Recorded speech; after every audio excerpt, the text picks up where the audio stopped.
ఒకప్పుడు వృద్ధుల్లోనే వెన్నెముక సమస్యలు ఎక్కువగా కనిపించేవి. కానీ ప్రస్తుతం యువతలోనూ అధికం అవుతున్నాయి.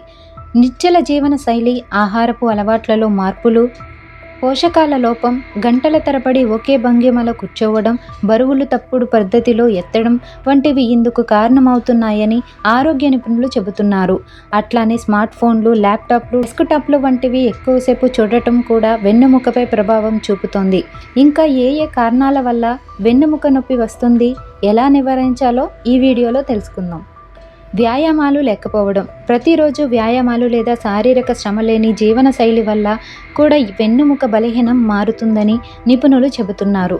ఈ మధ్య ఐటీ రంగంలో డెస్క్ జాబ్ చేసే యువత, ఉద్యోగులు ఈ సమస్యను ఎక్కువగా ఫేస్ చేస్తున్నట్లు నివేదికలో పేర్కొంటున్నాయి.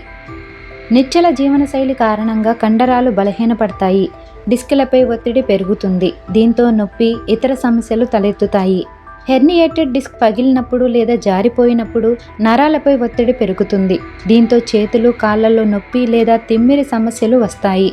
వెన్ను నొప్పి కూడా వస్తుందని నిపుణులు చెబుతున్నారు. అట్లానే జంక్ ఫుడ్, అధిక చక్కెరలు కలిగిన ఆహారం ఎక్కువగా తీసుకోవడం, శరీరంలో విటమిన్ డి, కాల్షియం, మెగ్నీషియం లోపించడం వల్ల కూడా వెన్నెముక ప్రాబ్లమ్స్ తలెత్తుతాయని, ఉబ్బకాయం ఉన్నప్పుడు వెన్నెముకపై ఒత్తిడి పెరిగి ఈ సమస్య తలెత్తవచ్చు.